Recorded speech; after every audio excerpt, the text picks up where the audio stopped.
Hi, my name's Marissa Sketchkowski. My panel students know me as Miss S. So those who signed up for the Family Fitness Fest, you will be getting these. However, you do not need to have these. You can use your own supplies at home. But today we're going to be talking about plein air painting. So what that means is it's painting out in the open with nature. So this term comes from France.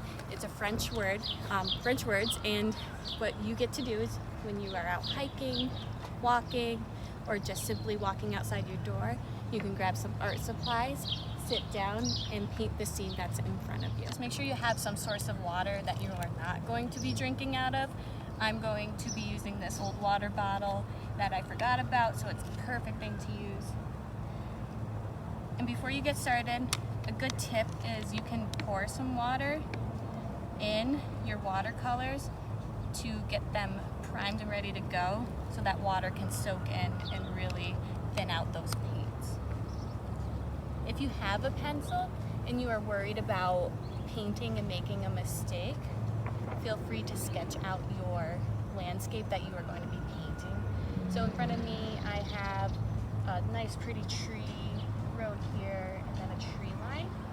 So I'm just going to use my pencil to kind of draw in my tree line.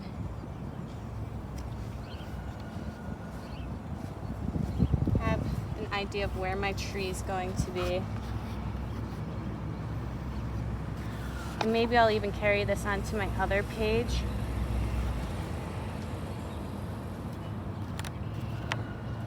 And just something very simple. Always start simple.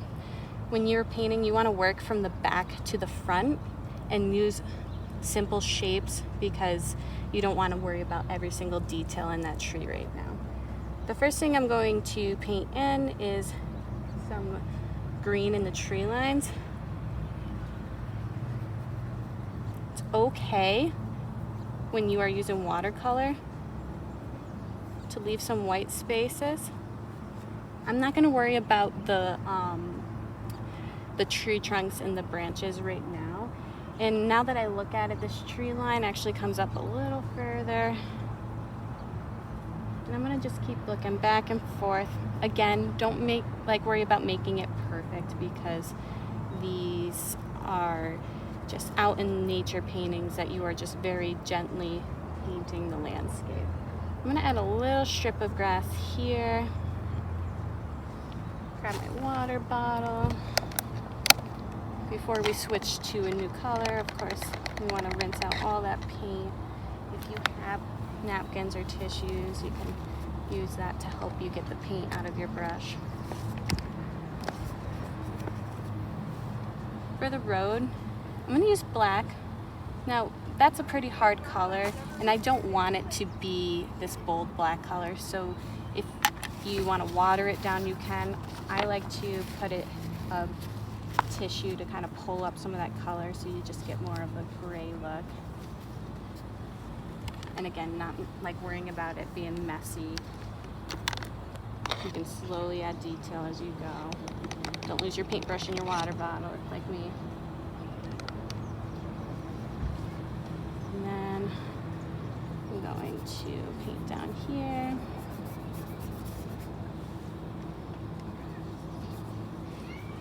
So right now I'm working from the back to the front. The last thing I'm going to add in is the sky, and then I can start adding in more details.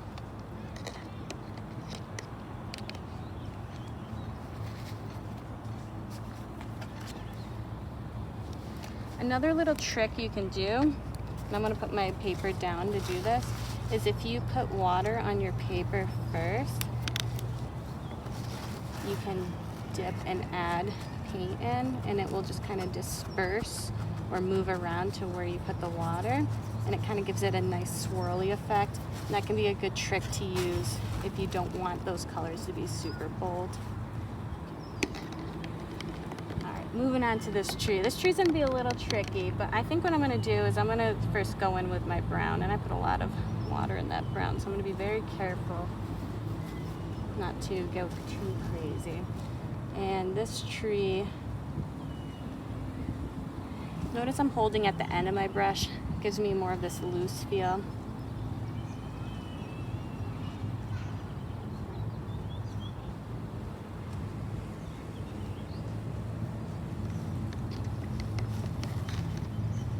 pull some of that sky down.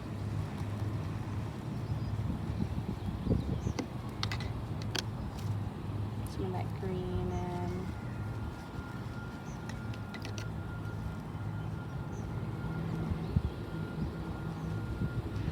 One of my favorite techniques is you can use a tissue to paint too.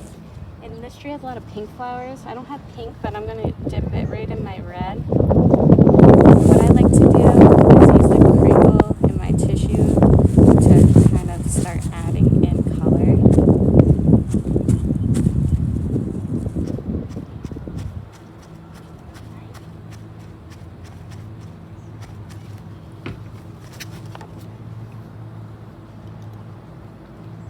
Now at this point it looks a little messy, but again, just be bold, be brave.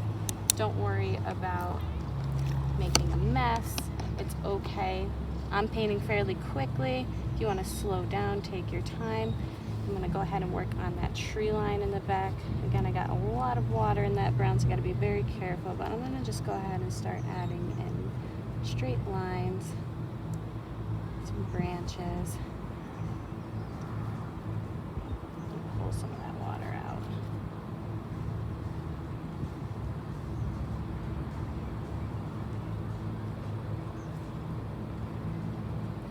You notice just like these simple little lines can just really start changing the whole picture.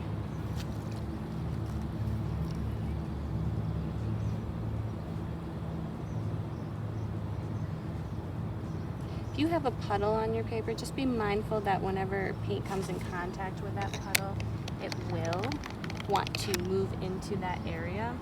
So just always keeping that in mind, that you don't want your paint to just move into those areas. Alright, so I'm going to work a little bit more on my tree line back there. I'm going to get more of that tacky paint and not have my paintbrush super wet. And I'm going to go ahead and just dab, and I'm going to get more textures. This is a fun way to make things just look a little bit more texturized, because we know there's lots of leaves and pine needles and all different things going on in the background. Again, it's a little wet, more wet over here, so the paint's going to act differently where there's more water piled up on your paper.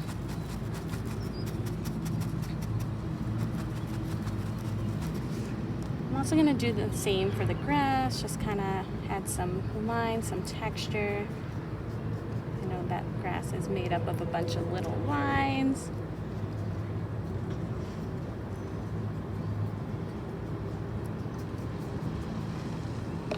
And then finally, for now, I'm going to add in some yellow dandelions. Make sure that green's all out of my paintbrush. Grab, I got a big pile of yellow, so you gotta be careful. And then just kind of dot my paper.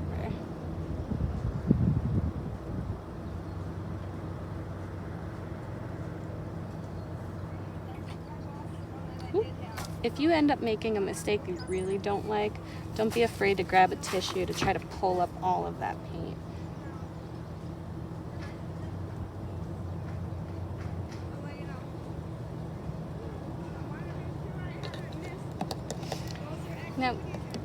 Now that I feel like I'm done for today, I can come back to this picture another time.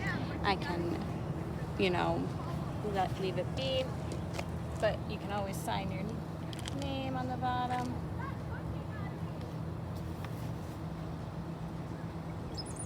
And again, don't be afraid when you're painting a landscape to kind of just choose your own way to paint it.